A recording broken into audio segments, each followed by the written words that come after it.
ಮುತ್ತಪ್ಪ ರೈ ರಕ್ತ ಸಿಕ್ತ ಇತಿಹಾಸ ವಿಶೇಷ ಕಾರ್ಯಕ್ರಮಕ್ಕೆ ಸ್ವಾಗತ. ನಾನು ಹರ್ಷ ನಾಯ್ಕ. ಬ್ಯಾಂಕ್ ಉದ್ಯೋಗಿಯೊಬ್ಬ ಭೂಗತ ಲೋಕದಲ್ಲಿ ಡೆಡ್ಲಿ ಡಾನ್ ಆದ ಅಸಲಿ ಕಥೆ ಇದು. ಸಾಮಾನ್ಯ ಮನುಷ್ಯನ ಅಸಾಮಾನ್ಯವಾದ ಜೀವನದ ಪ್ರಯಾಣವಿದು. 2 ದಶಕಗಳ ಕಾಲ ಬೆಂಗಳೂರು ಅಂಡರ್ ವರ್ಲ್ಡ್ನನ್ನು ಆಡಿದ mastermind Muthappa Rai don ಆಗಲು ಕಾರಣವಾದ ಆ ಒಂದು ಮೇಜರ್ ರೀಸನ್ ಏನಾಗಿತ್ತು? ದೊಡ್ಡವರ ಜೊತೆ ಸಂಪರ್ಕ ಬೆಳೆದಿದ್ದು ಹೇಗೆ? ಬಳಿಕ ಭೂಗತ ಜಗತ್ತಿನ ತಿಮಿಂಗಲವಾಗಿ ಬೆಳೆದಿದ್ದು ಹೇಗೆ? ಇಲ್ಲಿದೆ ನೋಡಿ, ಮುತ್ತಪ್ಪ ರೈ ರಕ್ತ ಸಿಕ್ತ ಇತಿಹಾಸವೇ ಬಲು ರೋಚಕ. ಭೂಗತ ಲೋಕದ ಅತಿ ರಂಜಕ ಹೆಸರೇ ಮುತ್ತಪ್ಪ ರೈ. ಹೊರದೇಶದಲ್ಲಿಯೂ ರೈ ಅಂದ್ರೆ ಹುಟ್ಟಿಟ್ಟು ನಡುಕ. ಮುತ್ತಪ್ಪ ರೈ ಈ ಹೆಸರು ಭೂಗತ ಲೋಕದಲ್ಲಿ ವೆರಿ ಫೇಮಸ್.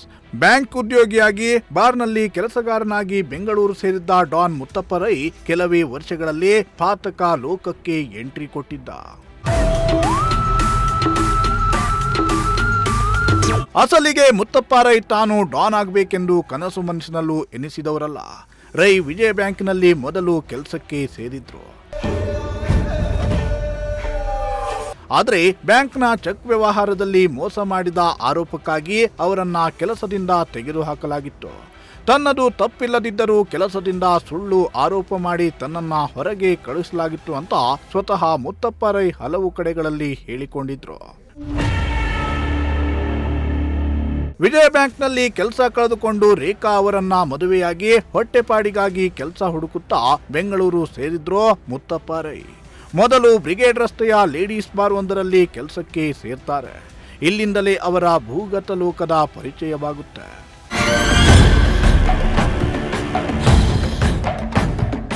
ಬಾರ್ನಲ್ಲಿ ಕೆಲಸ ಮಾಡುತ್ತಿದ್ದ ರೈ ಅವರಿಗೆ ಗೋಲ್ಡ್ ಡೀಲರ್ಗಳಾದ ಅಶೋಕ್ ಶೆಟ್ಟಿ ಮತ್ತು ಭರತ್ ಶೆಟ್ಟಿ ಪರಿಚಯವಾಗುತ್ತೆ.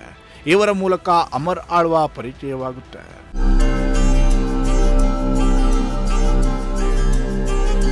ರೈ ರಕ್ತ ಸಿಕ್ತ ಪುಟಗಳಲ್ಲಿ ಅಚ್ಚಳಿಯದ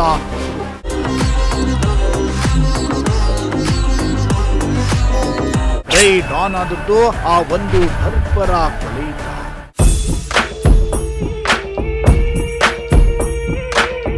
ದುಬೈನಿಂದ ಆಫ್ರಿಕಾ ರಷ್ಯಾವರೆಗೂ ಇತ್ತು ರೈ ನೆಟ್ವರ್ಕ್.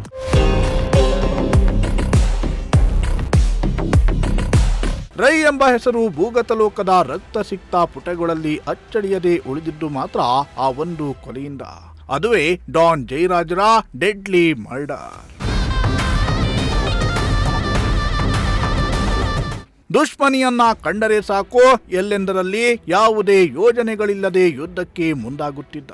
ಬೆಂಗಳೂರು ಭೂಗತ ಲೋಕದಲ್ಲಿ ಹುಲಿಯೊಂದು ಬೇಟೆಯಾಡುವ ಮುನ್ನ ಎಷ್ಟು ತಯಾರಿ ನಡೆಸಬೇಕು, ಹೇಗೆ ಹೊಂಚ ಹಾಕಬೇಕು ಎಂದು ಲೆಕ್ಕಾಚಾರ ಹಾಕುವ ಕಲೆಯನ್ನ ಕಲಿಸಿದ ಮೊದಲ ವ್ಯಕ್ತಿ ಮುತ್ತಪ್ಪ ರೈ.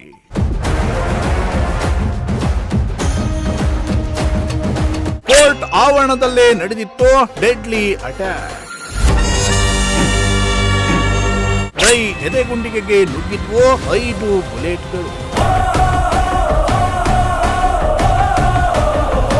ಕ್ಯಾನ್ಸರ್ ಮಹಾಮಾರಿಯಿಂದ ರೈ ವಿಧಿವಶ. ಆಯಿಲ್ ಕುಮಾರನ ಕೊಲೆಗೆ ಸಂಬಂಧಿಸಿದಂತೆ ರೈ ಕೋರ್ಟ್ಗೆ ಹೊರಡುವ ಸಂದರ್ಭದಲ್ಲಿ ಕೋರ್ಟ್ ಆವರಣದಲ್ಲಿಯೇ ಅವರ ಮೇಲೆ ಕೊಲೆ ಯತ್ನ ನಡೆದಿತ್ತು. ಈ ದಾಳಿಯಲ್ಲಿ ರೈ ಅವರ ಎದೆಗೆ 5 ಗುಂಡು ತಗಲಿತ್ತು. ಅವರ ಕಿಡ್ನಿಗೂ 1 ಗುಂಡು ಹಾನಿ ಮಾಡಿತ್ತು. ಆದರೂ ಬದುಕುಳಿದ ರೈ ಕೊನೆಗೆ ಅಮರ್ ಆಳ್ವ ಅವರಿಗೆ ಸ್ಕೆಚ್ ಇಟ್ರು.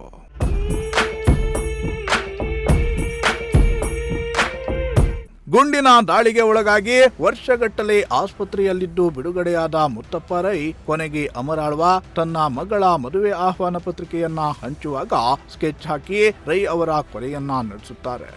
ಅಲ್ಲದೆ ಈ ಕೊಲೆಯ ನಂತರವೇ ರೈ ದುಬೈ ಸೇರುತ್ತಾರೆ.